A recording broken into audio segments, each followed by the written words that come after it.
case, and by using, for example, simple interventions. If you send a coach to train in a particular context, maybe if you send a man and a woman coach together, you get more women participating. So thinking more. Also, when you advise on the financing of these enterprises, if you bring a gender lens on the investment and the financing, you actually get a better business case to improve. So that's one dimension of the equation, where we see that you do have to have a targeted, deliberate strategies to increase the participation of women in the higher value addition around circular economy. The second dimension of this conversation is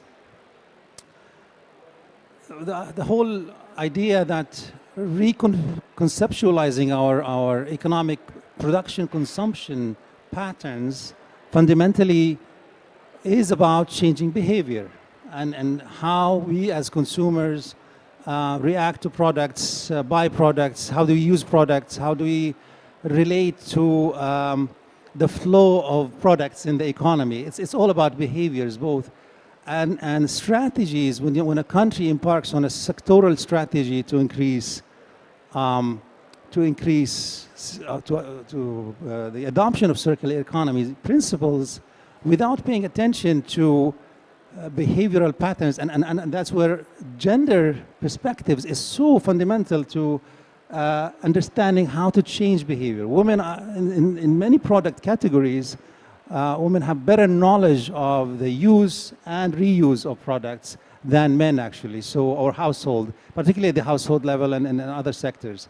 So we realized that actually strategies, country level strategies, we did an analysis of a few country level strategies, when they put these grand plans down the road for 20 years to get their economies on a circular economy, there's very little understanding of, because of the behavioral levers that you need to change, and enough consultation from a gender-sensitive sort of dialogue on how to change behavior. So without understanding the dynamics of behavior and the perspective of men and women or family, household, collectively on how we shape the consumption and use of products, we are not going to get the right design strategies to put more circular products on the market. So these are two things. And so again, here the solution is, when you design your circular economy strategy at the national level, you have to have a better consultation and understanding of who influence norms, behaviors, and shapes these in terms of consumption patterns. So these are just two dimensions I wanted to share. Thank you, and back to you.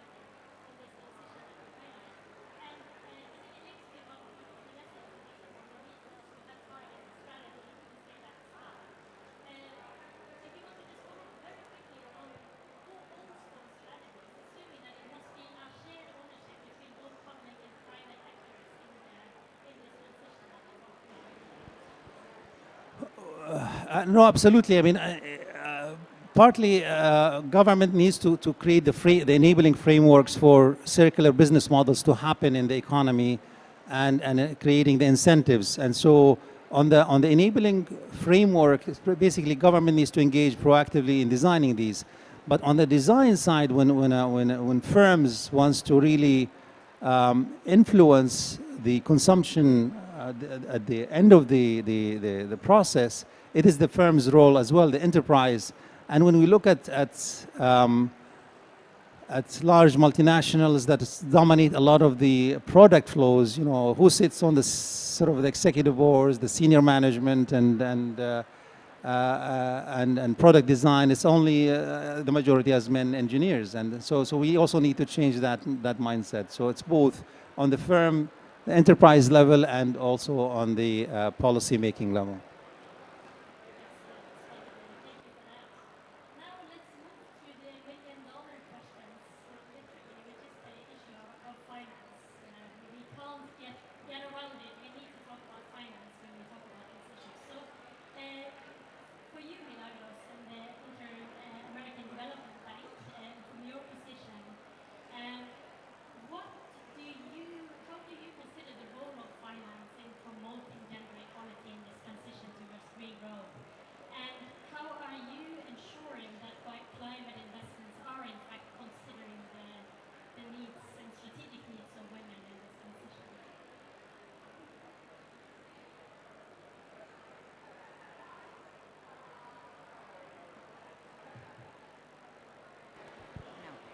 Hello. First of all, thank you very much, and thank you to the African Development Bank for giving me the opportunity to share my thoughts with all of you. As the moderator has said, I am representing the Inter-American Development Bank, that is an entity focused on Latin America and has like 3 different institutions. One is the IDB public part that works with the public sector, IDB Lab that works in new technologies, and IDB Invest where we work with the private sector. So in IDB Invest, climate and gender and diversity are 2 strategic pillars of all of our activity. Just 1/3 of our investments and our financing last year was climate finance, and 50% of our projects had a gender component. So let me, before I start talking a little bit about the solutions, what I would like is to give an overview on what's going on in the Latin American region. So the opportunity, the green opportunity, or the climate finance opportunity is huge because it's estimated that 20% of the GDP needs to be invested by 2030 in different infrastructures that are resilient and that contribute to the development goals. So this implies that 50 million of new jobs will be created by 2030. What is also clear is that women are not accessing to this type of jobs. If you consider the Latin America region, our region ranks the 3rd in the world in terms of reaching gender parity. And if we consider the jobs that have been created between 2015 and 2021 on the transition to green jobs, almost 70% were for men. So we need to make sure that we are able to build a just transition. And just transition for me has like 2 components. One is something that we have been discussed, is the need to really upskill women and that they have the opportunity to access to this type of jobs, but it has another dimension that is as important as the other one, is that we need to make sure that women-owned companies, especially SMEs, are able to have access to technologies and that they have access to finance to really move to this just transition. And it is important because when we are thinking about, for example, smart agriculture, many small farmers, they are women, and they need to be able to have access to these technologies that allow them to really adapt and benefit from these green opportunities that exist. So what are the things that we are doing in IDB Invest to really address these challenges? We are very active in terms of helping our clients in the private sector on training women. What we do, for example, if we are financing a solar plant, what we do, we provide them with technical assistance to really make sure that they create a specific training for women. And for example, in Jamaica, with Soleco, we were able to hire 15% of women just assembling solar panels. I come from the construction sector. This is huge. I mean, because it's clearly a male-dominated sector. So training is a very important one, but we are as development institutions and multilateral development banks, we have some tools that can accelerate this transformation. And they are based in solutions with blended finance.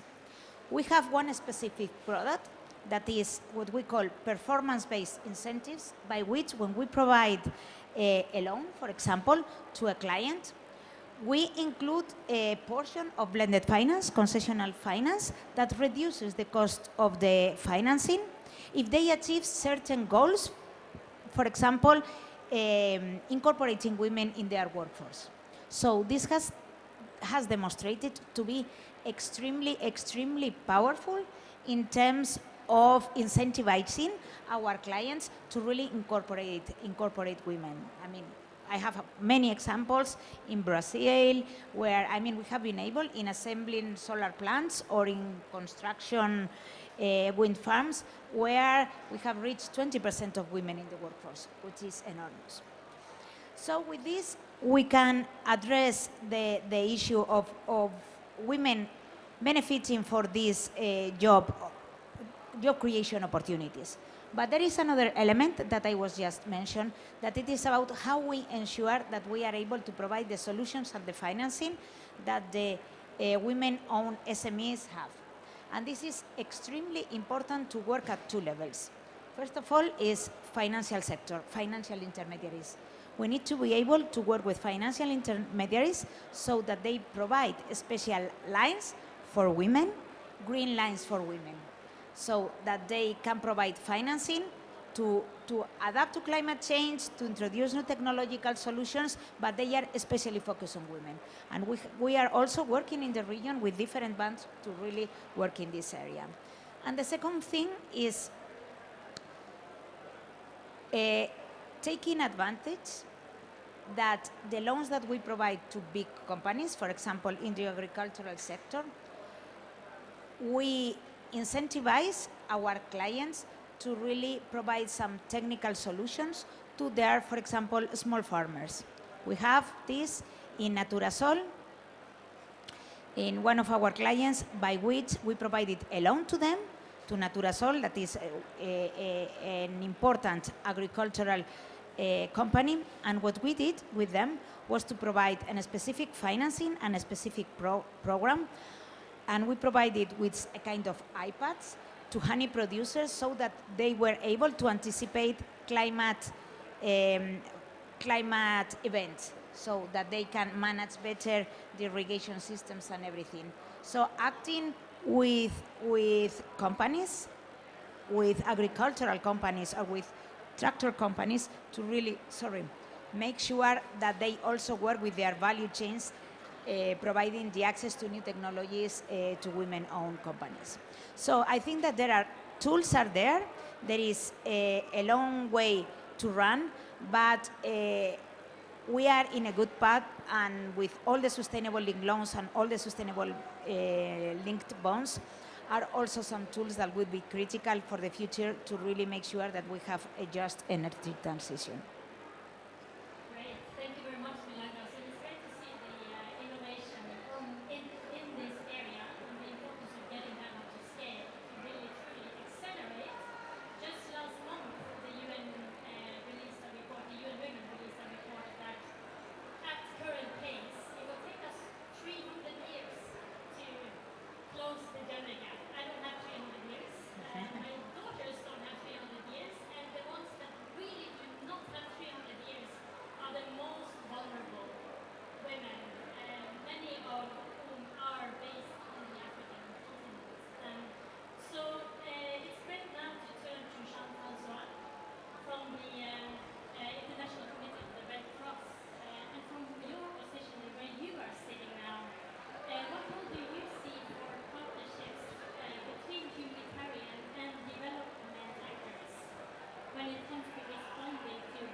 Bonjour.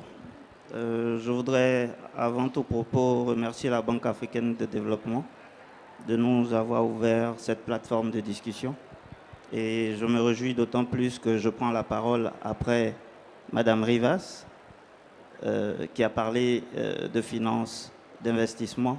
Et je suis d'autant plus à l'aise que de tous les discours, il n'a pas été fait mention des pays en conflit et en situation de violence.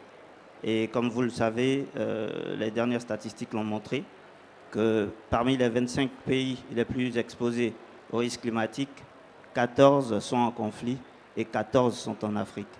Et donc, le CICR, qui est une institution qui a pour mandat de protéger et d'assister les personnes les plus vulnérables dans ces situations de conflit et de violence, a à la charge d'assister les femmes qui sont les plus vulnérables et qui sont touchées par l'effet combiné et des changements climatiques et du conflit.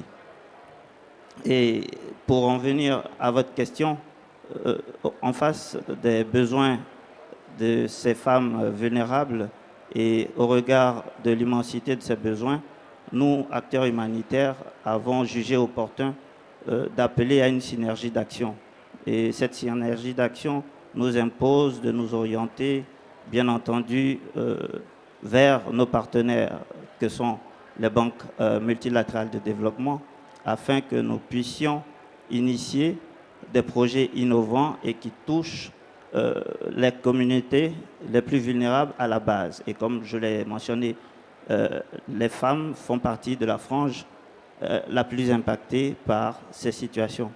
Et en termes d'exemple, grâce bien sûr à la contribution de la Banque africaine de développement, nous avons engagé depuis plus d'un an un projet d'autonomisation des femmes vulnérables au Sahel. Et grâce à ce projet, bien sûr, nous avons pu permettre à des femmes agricultrices, d'artisanat, à avoir des activités génératrices de revenus.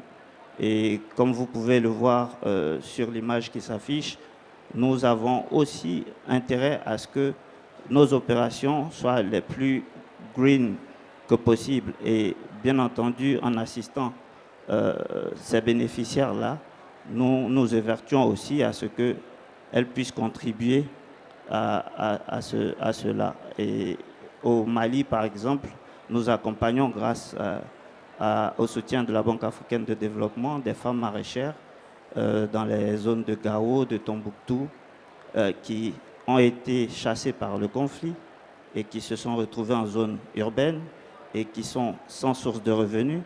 Et pour la plupart sont des chefs de famille, donc avec des personnes à charge. Et donc à travers ces contributions en vue de la mise en œuvre d'activités génératrices de revenus, non seulement ça, elles s'occupent de leur famille, mais elles contribuent justement aussi à la résilience et à avoir un impact vis-à-vis de la sécurité alimentaire. Et comme vous pourrez le voir dans cette salle, aujourd'hui qui est la journée dédiée au genre, la Banque africaine de développement et le CICR ont bien voulu mettre des visages, parce qu'il est bien de parler d'union des forces, il est bien de parler de l'action que le plaidoyer que nous faisons auprès de toutes les parties en vue d'assister ces personnes les plus vulnérables dans les situations de conflit, mais il est bon aussi de mettre des visages pour que nous puissions savoir que toutes les actions que nous menons sur le terrain sont au profit de ces bénéficiaires-là, sont au profit de Mme Maïga qui est à Tombouctou et qui a reçu un subside qui lui a permis non seulement ça, d'avoir une parcelle de terre, de multiplier ses activités en moins de 6 mois et d'avoir des bêtes, un cheptel de 8 bêtes pour pouvoir continuer encore à consolider la résilience. Ou cette dame du lac Tchad qui, malgré son handicap, ses 11 enfants, qui est divorcée et qui, à travers aussi ce projet d'autonomisation, a la possibilité, étant agricultrice qui a été déplacée par le conflit, n'a plus la possibilité d'avoir son activité se pérenniser, a été formée afin qu'elle puisse avoir une activité pâtissière et vendre des beignets. Voilà. Et c'est ce genre d'impact-là que nous voulons et c'est cet effet-là que nous souhaitons mettre à l'échelle. Et nous nous réjouissons du leadership du président de la BAD qui, lorsqu'il nous recevait il y a quelques jours, a dit qu'il fallait que nous passions à une autre étape. Et c'est cet appel-là que nous voulons lancer. Passer à une autre étape afin de toucher le maximum de personnes vulnérables des situations en conflit et en haute situation de violence. Merci.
Okay, thank you so much. I'm really happy to be here. I'm Innocent Antoine Weji. I'm the co-founder and executive director of Youth Initiative for Land in Africa. So through your discussion, I'm not see really the aspect of land access, which is really crucial for green job creation. Because we need to include this variable in the system of green job creation. And the second thing is we need to put together all the multi-holders platform who existing in Africa. For example, we are creating with African Union and International Land Coalition, IGAD and Landesa, a youth and land multi-holder platform in Africa, who has a mission to promote youth land access. So it's really important that we put everybody together and highlight more young people and train them, build their capacity. Because one thing is, when we have the finance and we invest to the green job, how the young people will keep this job for the long time if they don't have a good training, if they don't have a capacity building. So we need to thinking about the long-term system for the green job green job creation. So that is what I want to highlight. And if you can highlight the land access in finance, how the land is integrated in the finance, job creation, and youth also. Thank you so much.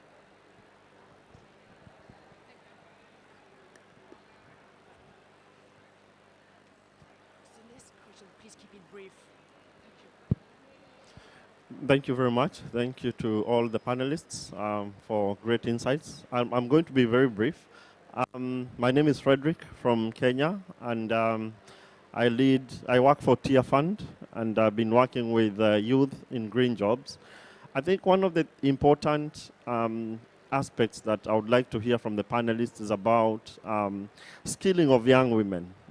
Training and especially building their capacity to be able to respond to the demands of the markets and the demands of an ever-increasing field of green jobs that needs quite a lot of retraining.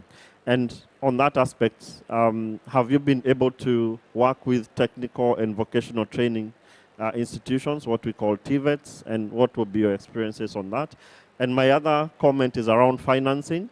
The markets in Africa, especially where I come from in Africa, in most countries, commercial markets for young people to access financing is very expensive, it's very complicated, and the available policy or finance instruments are very inaccessible. So I would like to hear just a success case study where young women have been able to access finance either through your institutions or through some of the partners you're working in. So thank you very much for the opportunity. Last one.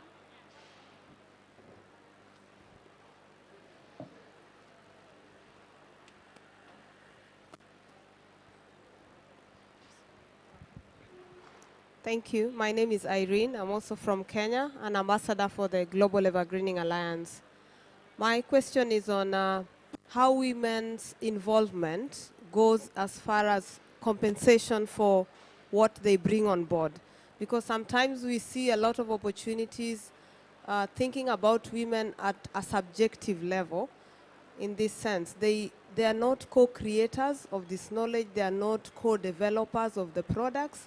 And for that reason, they are basically beneficiaries, and that does not give them the opportunities to participate fairly in a manner that their ideas have a fair return on investment so that they're able to participate fairly in this space. So we need to, I think, go beyond responsiveness, but more into more co-creation so that the ideas influence what goes on and not that they are used to market what is probably meant for consumption.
No, thank you very much. I think that in the financial space, there are different products that can be used in the terms that you were considering. It can be, I mean, there are lines, specific lines that usually financial intermediaries provide to women. I mean, we have, for example, we are pioneers in Latin America with gender bonds and gender lines that are bonds or credit lines specific for women and for women SMEs. And they can, I mean, they can reach, I mean, we can provide this to commercial banks or to microfinanciers to really provide a specific credit lines for women. When, for certain reasons, the risk is high, we have a solution that I have already mentioned that is blended finance or concessional finance, by which you can have a certain amount of money that can be used to really incentivize or to reach to these populations or to these areas or to these segments where the risk and the commercial prices are not feasible. So a combination of blended finance with all the specific lines for gender, for women, it's something that we need to continue expanding to make sure that we are able to really reach to these populations.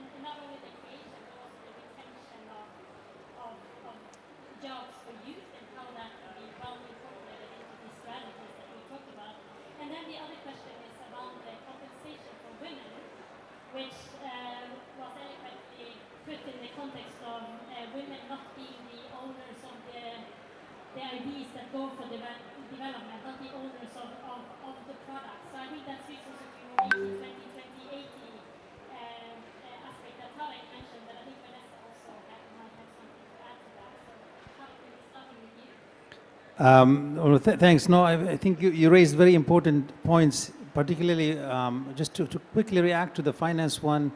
Indeed, there are many instruments out there, but your point is absolutely correct, is that to access these opportunities is a bit complicated and time-consuming. So part of the work we need to do is actually build capacities on how you bring your projects to bankability, simplified procedures to access the concessional finance. We need more grants into the sector. We need all type of instruments so there's a bit of work to be done actually, and a responsibility to bring all these instruments accessible to the younger men and women that are active in this space. On the skilling side, I think Europe, again, there is two levels. The conversation has two dimensions. One is a proper conversation and discussion with the public sector that is responsible for the science, technology, and education kind of strategies of the country, where you need to have a better matching between the supply and demand of skills. And the green economy, transformation toward the green economies requires all kind of skills that we're still missing today.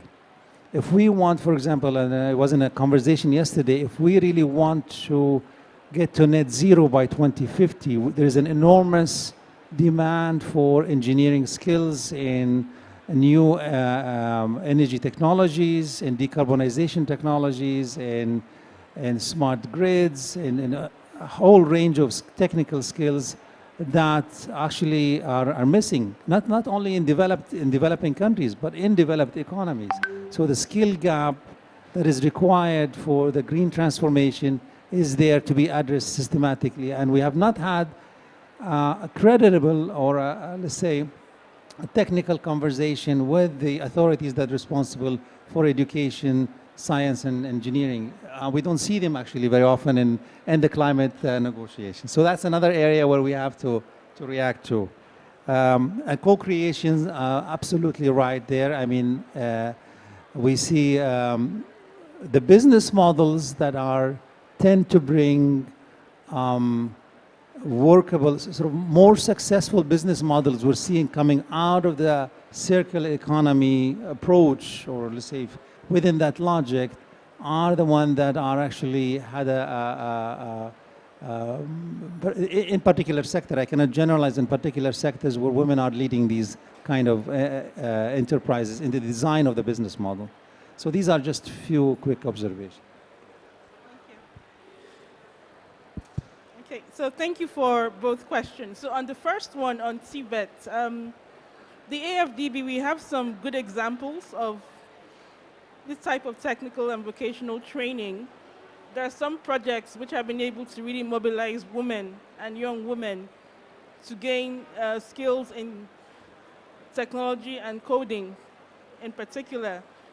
There's one which is called Coding for Employment, which has been very successful in getting young women into the tech industry. And we also have a Jobs for Youth in Africa strategy. And there's dedicated trust funds looking at youth entrepreneurship and innovation, which are being used to actually mobilize the youth, the young women, to gain these technical skills. It's really about putting the ambition into practice. And if you have a deliberate approach on how you identify the women who can actually benefit from this training, capture them in the training, and then you roll this out in several countries. And we're seeing the results starting to come in.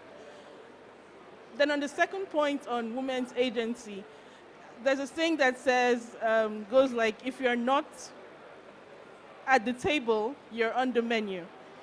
So I think we need to get women into negotiating spaces where they can have these conversations on what matters to them, how women's interests can be prioritized in any green job strategies, and how these can be put into motion.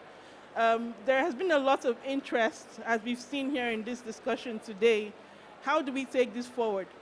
So we need to mobilize. We need to get women at the table and not on the menu. And I think by doing that, then we're able to really embody and incorporate their perspectives into these national and regional policies. So thank you. Thank you so much. A quick comments, maybe, Marcus. Yeah, thank you. I think when it's about young women, then I think we also need to create mechanism to have a change of norms, because we need to invite, like you said, we need to invite the women inside to listen to their voices, because there can't be anyone who is sitting above them and 20 or 50 years older than are saying, oh, to get the young women in jobs, then we need to do like this and this. We need to hear what they are saying and what their needs are. We need to understand their situation and their capacity. We need to understand what they need for be able to have their jobs that they require. We need to understand what situation the young people are in before we can make mechanisms to change their ways and making sure that the future looks actually brighter with them in it. So we need to listen, and then we need to be open to have a talk about changing the norm of how we will look and how we understand the role of women and men in our societies. So yeah.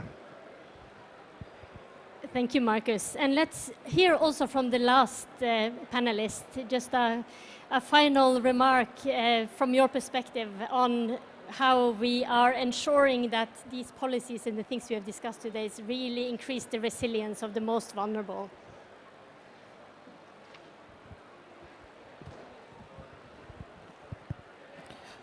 Thank you, Ingvild. For our perspective, the last recommendation I can make is to gather all stakeholders to work by optimizing our complementary mandate, humanitarian actors, development actors, private sector, in terms of broad our various expertise to reach the most vulnerable people in the conflicts protract settings. That's the last recommendation I could say. Thank you. And I think there was no better way of concluding the panel from what was said now last by Jean-Francois. So we come to the conclusion of the panel. I think we have highlighted the need for long-term vision and strategy in the largest transformation that we are doing together as humans, moving towards sustainable economy and development for all. I think that's really important. The need to bring all stakeholders together and not for women to be on the menu, but actually be around the table and in leadership of this transition. I think those are really key takeaways.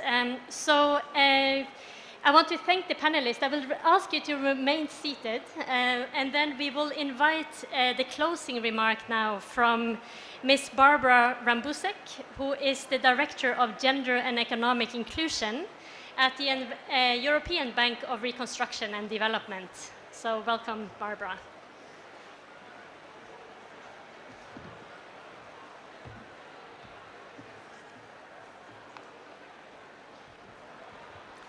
Thank you. Thank you very much. I'm absolutely delighted to be here, and I have to say very inspired by the discussion that I've just heard and by the various contributions from our esteemed panelists. So let me first of all thank again the African Development Bank for inviting me and the EBRD to be part of this event. Promoting gender equality and the transition towards a low-carbon economy are key strategic priorities for the EBRD. To date, the bank has invested over 20 billion euros in projects with inclusive and gender components and has signed about 35 billion projects worth 35 billion in green investments. But we also know that the challenges remain substantial. Women and girls perform over 3/4 of unpaid care work globally, 3 times as much as men, and only 55% of working-age women in the EBRD region are active in the labor force. In the energy sector, women account for only about 22% of the global labor force. In the renewable sector, it's only about 32%. But also, their leadership roles in both sectors remain very, very small. Men also outnumber women in STEM fields. Indeed, in Egypt, I think it's only 3% of STEM graduates who are women. So tackling gender equality, bringing more women into the labor market of green occupations and increasing the prominence in managerial and technical roles is therefore of huge importance. With 15 million new jobs being created in the energy sector worldwide, this is particularly relevant. Green jobs and skills are also emerging across other sectors, though. I think it's very important when we look at this green economy transition that we don't just focus on it as part of an energy transition. It is that, but it goes beyond. We know from the ILO that about 40% of all jobs have green elements already, and that number is set to rise. So if a demand for green skills is something that will be increasing across a broad range of different sectors, from energy, but also into infrastructure, agriculture, and many other sectors. At the EBRD, we actively support clients to ensure a just green transition that creates opportunities for all. Indeed, last year, we launched 2 new strategies, our new gender strategy, but also an equality of opportunity strategy that particularly looks at supporting people, businesses, communities that are affected by big large challenges such as climate change to make sure that this transition towards a green economy is a just one. In this context, we focus on equipping women with the skills that are needed in the emerging green sectors, particularly high value-added sectors. But let me give you some examples of what actually works. We have already heard some examples from the speakers today. What we do at EBRD in Tunisia, for example, we work with our client STEG, which is the main Tunisian utility company, to develop occupational skill standards for 5 key occupations that are most critical for the further development of the sector, and also associated training programs. And very importantly, we improve the equal opportunities policies that the client has in order to enable more women to get access to these training opportunities and ultimately also the jobs. In Egypt, we have a green energy finance facility where we work with women entrepreneurs to do a number of things. First, to access finance, but also to access the know-how, the capacity, and the skills to better understand what kind of technologies are most relevant for their businesses, how do they work, and to get the know-how to be able to purchase those technologies, but also access the associated finance with that. We are also working in partnership with the Ministry for Electricity and Renewable Energy and are helping to set up a professional network for women in the renewable energy sector.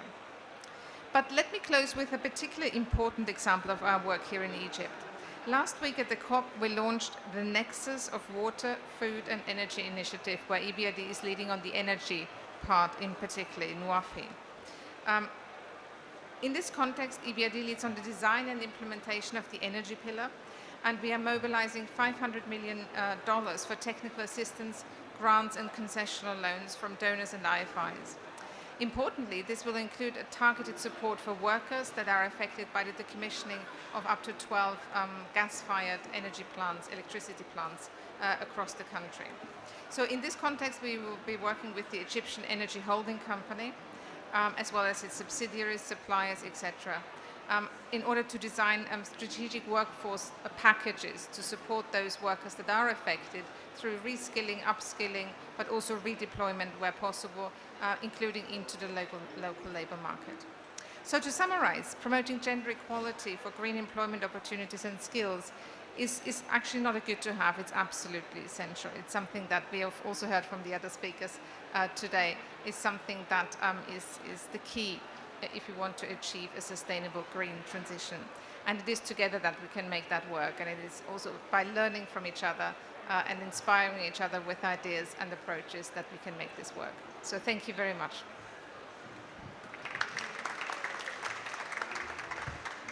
Thank you so much. I ask you also to give a hand to our panel. And today is Gender Day at Cop27, so I do encourage you to circle around and join the many events that you will find that center around this conversation today. I also want to draw your attention to the photos and the exhibition that has been set up by the ICRC. And you may direct your questions on that to Jean-Francois and his team. And I want to thank you sincerely for choosing to spend your morning with us today. It was a true pleasure, honor, and a joy to be your host of the morning. So thank you again very much to the African Development Bank and all the partners. And I wish you a very good day for the rest of the day. Thank you very much.